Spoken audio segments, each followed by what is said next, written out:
देखिए प्रश्नावली 8.3 का तीसरा जांचिए सत्य है या असत्य। ठीक है, तो इसका हम चौथा प्रश्न हल कर रहे हैं। यहाँ पर दिया है कि साइन वर्ग 45 अंश बराबर 1 ऋण कास वर्ग 45 अंश। ठीक है, तो बहुत ही सरल है।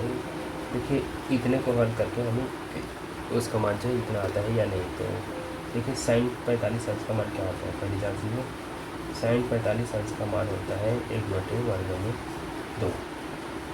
ठीक है, उसी तरह जो कास 45 अंश का मान भी होता है, आपको याद नहीं होगा तो चार्ट देख लेना और याद कर लेना। ठीक है, तो कास 45 अंश का मान भी वही होता है सेम।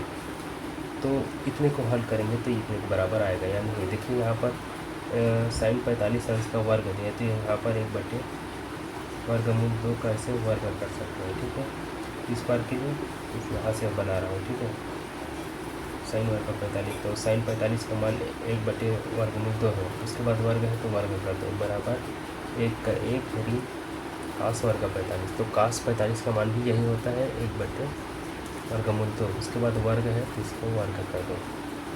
ठीक है, तो देखते हैं क्या आता है। इसको हल करेंगे तो होता है 1 का वर्ग करेंगे तो 1 ही रहेगा, और वर्गमूल 2 का वर्ग करेंगे तो वर्ग और वर्गमूल कट जाता है, तो यहाँ बचेगा सिर्फ 2। इसको हल करेंगे तो 1, और ये देखिए फिर वही है सेम 1 का वर्ग करेंगे तो 1 रहेगा, और वर्गमूल 2 का वर्ग करेंगे तो वर्गमूल कट जाएगा, सिर्फ 2 बचेगा। ठीक है, तो अभी तक के आपको लग रहा है कि अलग अलग है, लेकिन देखते हैं आगे क्या होता है। 1/2 बराबर 1 ऋण 1/2 है, तो इसको हल करेंगे तो 2 का गुना 1 से होगा तो 2 कम 2 ऋण 1 है इधर, तो ऋण 1 10 के 10 लिखा और दोनों को बटे में 2 आ जाएगा। तो हल करेंगे तो 2 में 1 घटाएंगे तो 1। ठीक है, 2 प्लस में है, 1 जो है माइनस में है, तो 2 में 1 घटाएंगे तो 1 हो जाएगा और बटे में 2 है। देखिए यहाँ भी 1/2, यहाँ भी 1/2, दोनों बराबर आ गए। तो क्या कह सकते हैं, जो मान दिया है ये जो है सत्य है। ठीक है, इस तरह से इसको हल करते हैं। ठीक है, तो क्या बहुत ही आसानी से बन जाता है, सरल है। ठीक है, आप लोग भी कोशिश कीजिएगा। तो इसी का नेक्स्ट क्वेश्चन लिखता हूँ, थोड़ा देर वीडियो रुकेगा।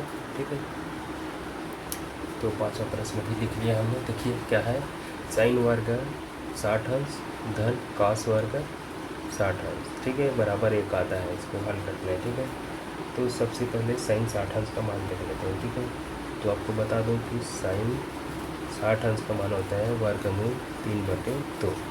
उसके बाद इसका भी मान देख लेते हैं। कास 60 अंश का मान क्या होता है, ये होता है 1/2 बस होता है। ठीक है, इसका मान जो है क्या है, कास 60 अंश का मान 1/2 होता है, तो इसमें रख लेते हैं। ठीक है, आपको याद करना ज़रूरी है। ठीक है, तो साइन 60 अंश का मान रखेंगे, साइन 60 अंश का मान वर्गमूल 3/2, वर्गमूल 3/2। इसमें वर्ग दिया है साइन में, तो उसको भी वर्ग कर दो, प्लस कास वर्ग है 60 अंश, तो कास 60 अंश का मान 1/2 है।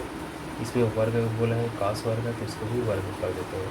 ठीक है, इतने को हल करके हमें 1 लाना है, तो ये सत्य है। अगर 1 नहीं आता इसको हल करने पर तो ये असत्य है। ठीक, तो देखिए वर्ग दोनों के लिए है, वर्ग जो है वर्गमूल 3 के लिए भी, वर्ग जो है 2 के लिए है।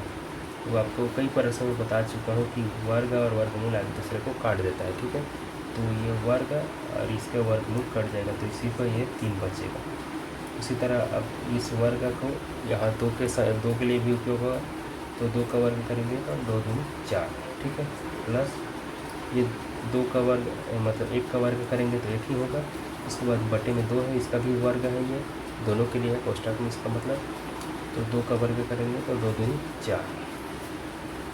चलिए इसको हल करते हैं। देखिए दोनों के नीचे में हर में 4 है, मतलब बराबर है, तो उसको एक बार ऐसे लिख देते हैं और ऊपर वाले को जोड़ लेंगे। 3 धन 1, कुल मिला क्या हो जाएगा 3 और 1 4, और नीचे में बटे में क्या है 4, तो 4/4 मतलब 4 का पढ़ा एक बार पढ़ेंगे, 4 एकम 4, उत्तर क्या आ जाएगा 1। तो यहाँ भी उत्तर जो है 1 ही दिया है। ठीक है, इतनी को हल किए तो 1 आना चाहिए था, तो सही में इसको हल किए तो हमारा उत्तर जो 1 आ रहा है, तो कह सकते हैं कि ये सत्य है। ठीक है, इस तरह से हमारा जो प्रश्नावली 8.3 का पूरे क्वेश्चन हल हो गए। ठीक है, मिलते हैं नेक्स्ट क्वेश्चन के साथ, तब तक के देखते रहिएगा हमारा वीडियो। और सब्सक्राइब नहीं कर रहे हैं उन लोगों से मेरा निवेदन है कि प्लीज़ प्लीज़ प्लीज़ सब्सक्राइब जरूर कर देना, और कैसा लगा कमेंट करके ज़रूर बताना। ठीक है, मिलते हैं नेक्स्ट प्रश्नावली के साथ।